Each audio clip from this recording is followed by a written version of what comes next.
Hi there, it's Mark, and welcome to Book-ramble. And I was tagged by Charles at CG Rated Books. So thank you, Charles. And this is the Reading Tics Tag.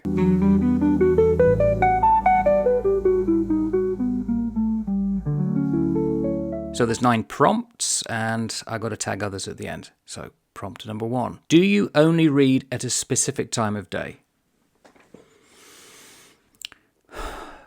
Historically, no. I've read at any time in the day. So when I was in the Navy, it's whenever you're off watch or you got a spare moment.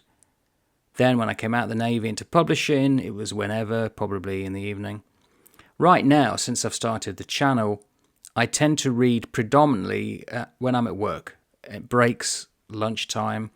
I like to go off to a local cafe outside, sit outside, and just read whenever I can in the lunch break.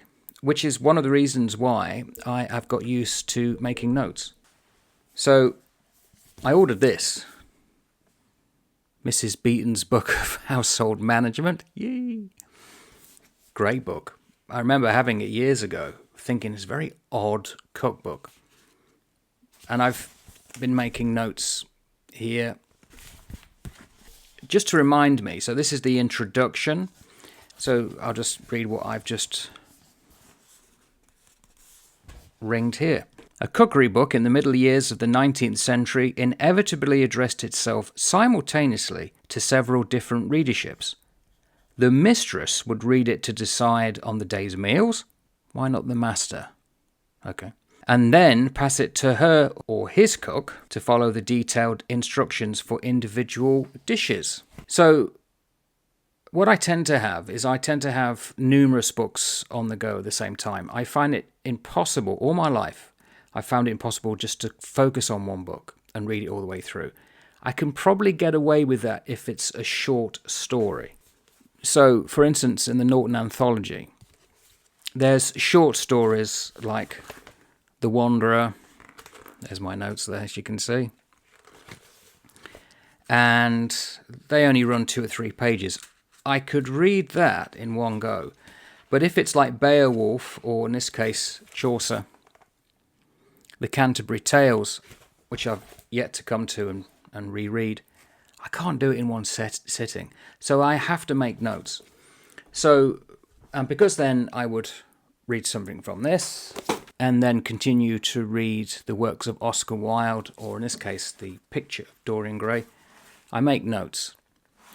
And before I reread 5 or so pages, I'll go through quickly, scan the notes, tell me what. So, for instance, it's saying here, why the portrait changes, if you know the story. Before I then carry on and try and process what's being read. Because I very quickly found out or realized that I could sit down and read a book, and it's a bit like if you drive. And you must have probably had a long journey that you've driven, and you're driving down the road and suddenly you think, I can't remember the last 15 minutes. Your mind can go into automatic drive, so to speak, and you switch off stuff. Same with books. I've read, say, 5 or 6 pages, fictitiously in this case, because I've not got this far in Mrs. Beaton. I might think, can I remember the last 5 pages? And I can't. So I learned to slow down and make notes because I was just skim reading. And I had a conversation at some point where I would have talked to somebody about a book who knew the book, and I realized I hadn't got it. I hadn't picked things up. So I've just got into the habit of reading at any time of the day. There's no specific time, when I can, but I tend to do it quite deep, 5 pages at the most, make notes, and then go on to something else so that it's fresh. I can reset the brain. Because that's another thing. If you're reading big books, this one. So I've done a couple of episodes already. I'm working on the 3rd. I'm getting to the point more than halfway through, and Achilles still hasn't come into the frame. I can't read this in one go. It just would not make sense. I admire anybody who can, but then that's the way their brain works. Mine doesn't. So I have to take my time. I don't read at any specific time of day. I don't like being so mechanistic. And this is bizarre, because I served in the Navy, which has schedules. And everyone who works in industries, you get time, you have to be certain places or not. Yes, these schedules are forced on us, but when it comes to my own enjoyment books, I don't like that. So I'll just go with the flow. 2, do you prefer to read in your work or everyday clothes, or are you partial to reading in pyjamas or comfy clothes? I tried to read in pyjamas at work once, it didn't work. And I took my overalls to bed and that didn't work either. It's a strange question. Clothes are clothes. I don't even think what I'm wearing at the time I'm reading. It's never crossed my mind, funnily enough. Can't say I can give an answer to that one.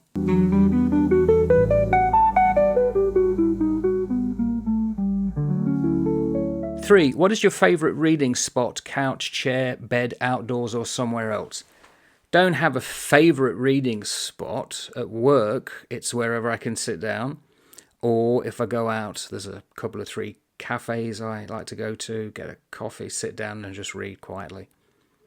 So it depends where the seats are. So, no. At home, I've never had a reading chair. My wife's dad did.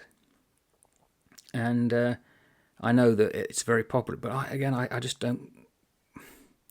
If you said that's a chair over there that I must sit down and read books, I'll deliberately go in somewhere else and probably lay on the floor. That's just the way I am. So no, I shun saying there's one spot. It's wherever I find myself and got time to read.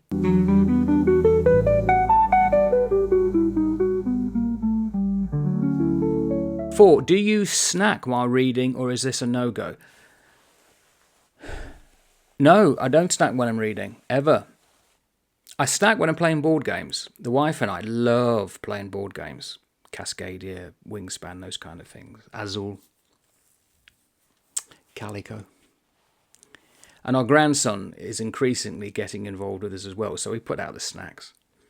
And in fact, there's a bookstore near where I work, and they keep putting out these like pithy sayings that one of the ladies there finds and chalks up immaculately almost every other day. And once she said something like, I'm not into board games, except one game where I can set out all the snacks and the drinks. Yeah, I can do that board game. So yeah, not with reading, however.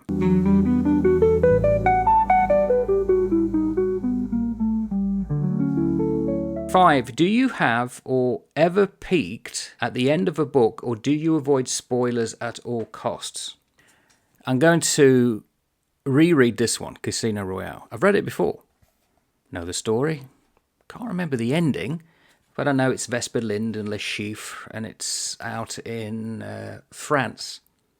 It was written in the 1950s, 1955.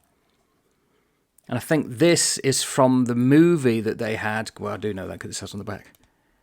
With Ursula Andress and Peter Sellers and all those. It was like a comedy.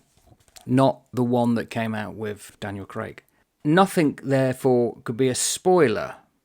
I could look to the back, even of a new book, and read the final 5 pages. But that doesn't tell you anything. And then, how do you get there? That's what I'm fascinated in. In fact... when I was teaching students about good writing, I said, do the end bit first and then start and get there. Because the mistake in timed writing is that you start off not knowing where you're going to, and therefore you go off and you get into like cul-de-sacs. If you know where you're getting to, it's a lot easier. So I would never read the back first to spoil it, but then even if I'd read it 2 or 3 months before, I wouldn't remember it. I just don't work that way. So, no, I never read the back. I don't see the point. Spoilers, how do you spoil something? So, I spoil all the time, just by the way I do the episodes. But some of these books have been around for thousands of years. You can't say we haven't known about. So, if a person like myself told you the ending of a book you've never read, that shouldn't spoil it, because the beauty isn't the ending. It's the flow of the story. It's the prose. It's the thought. It's the ideas. So I don't think there can be spoilers, which is why we have trailers for movies, but it doesn't spoil the movie. And often the trailers are nothing like the movie, but that's another thing. So no, I've never peeked at the back end of a book. When I was on HMS Aurora, I obviously was reading a lot, because when I got to the end of one book, someone had ripped out the final 2 or 3 pages as a joke. Oh well, it's quite funny.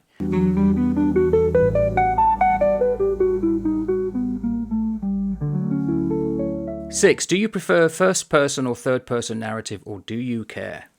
Don't really care, but I applaud the author for whatever choices he or she makes. There is a difference with the first person. I think it's much more engaging, gets you there. And I think it slows down the flow. What it tends to also do is not make the author info dump, because if you're doing first person, you're generally unfolding a story at the same pace that the person's reading it. And unless you go there and then explain what they're seeing in almost like tones of words or language that person wouldn't be thinking, yeah, that would be artificial. But generally, it unveils as things go along. Also with first person, which what I use a lot of, and my third book, which I've just written, the protagonist uses a lot of stream of consciousness, inner thoughts, thinking, so that there's a response to what's happening. So I actually like the first person. Third person, often for myself, is a bit too remote. It can depersonalize, but that's not to say it's wrong. And often it's needed, depending on the source material, whatever you're covering or what you're saying. I don't have a preference. I just applaud the author for whatever they choose. It's a mechanism. So no preference.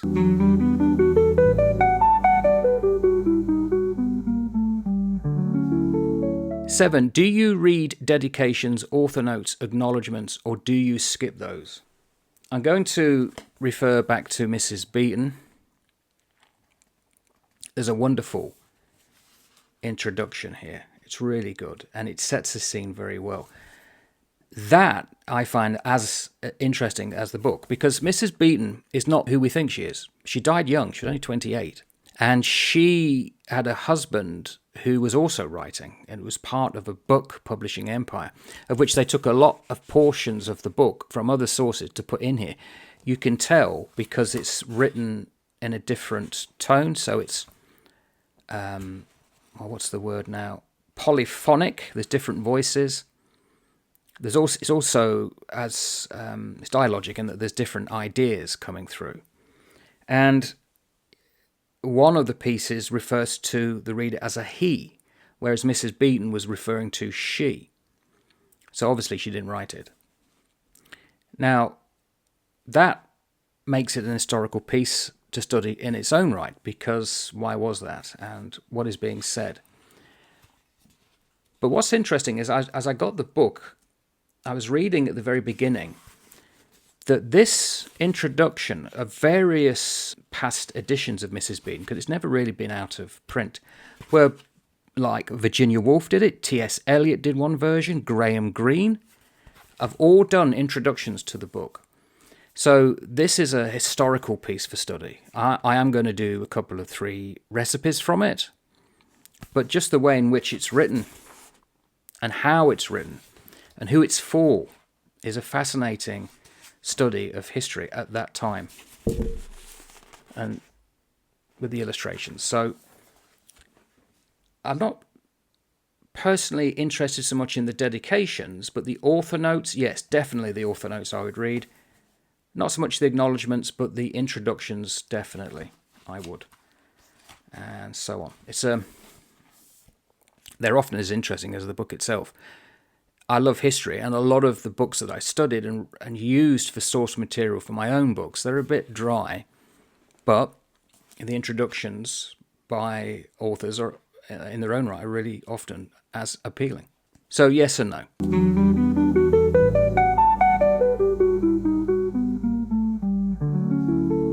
8. Do you have a favourite reading beverage? Coffee, because generally that's what I'm reading at the moment with my schedule. Because I'm transitioning back into teaching, that may change, but coffee at the moment. Or, if I've just finished it, there's nothing in there, but there was pulp, orange and apple. Otherwise, no.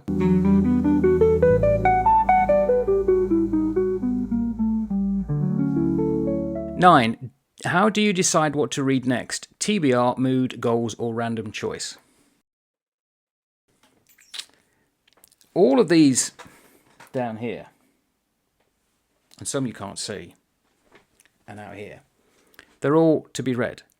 All of them. So I've got them. I don't do to be read as list, because generally I would take too long to get to the end of it. There's no point saying, all these are to be read, and then a year later I haven't read them. I mean, this one, I have no idea how long this is going to take. I could talk as a one-off about the book. But when I've read the book many times, I've never thought about talking to camera about it. And a lot of the stuff I would over-embellish, and some I would ignore, and really, there's a lot of stuff in here that you can cover. It's to be read, but I'm not going to say by when. Likewise, mood. Don't quite understand the mood reading. I'm assuming if you're reading one style of book and it could be quite dense, you may want something light as a refresher, that kind of thing. I get that, if that's what it means. I don't set myself goals. I don't want to tie myself down like that. That makes it too mechanistic. For me, it's a pleasure. I don't want to make it a chore. It's a cheers, not a chore. With the random choice, I'm more and more convinced we don't find books. Books find us. Don't ask me how that could be. I've done a few episodes on serendipity, how it is that I've been thinking about a book, and then I find it. It's just unbelievable. So there's obviously something beyond ourselves when you're dealing with ideas that's out there. It seems they want to be found. Oh, is that it? Got to tag others.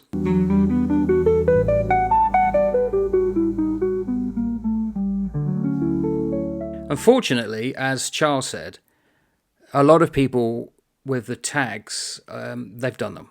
There was quite popular in the last 18 months have been going around. And I don't know who's not done the Reading Tics Tag. So I'll try and find somebody and I'll do a list. Otherwise, I think that's it. So thank you, Charles. And thank you for Marlicia and Talia, who supposedly did the original one. The Reading Tics Tag. Something about books, isn't it, that we love. Charles, I went to... I hope you don't mind, Charles. This is slightly off topic, but it is to do with one of your own videos. It's your first ever newbie tag when you introduced yourself. And you rightly said, it's a wonder that BookTube exists. It's just an amazing thing that people come together, share their love and experiences of books, and then tag each other and reach out. The great wonder for myself are those who comment, who take the time to write comments. And that's just a brilliant thing. That's the great thing about this community. So hopefully there's a tag out there about the community. If not, someone should make one.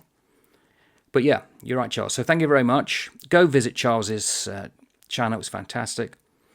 He himself is a writer of short stories. He's got another add-on site you can go to and listen to some of his readings, his writings. So thank you. And the Reading Tics Tag. Ta-ta for now.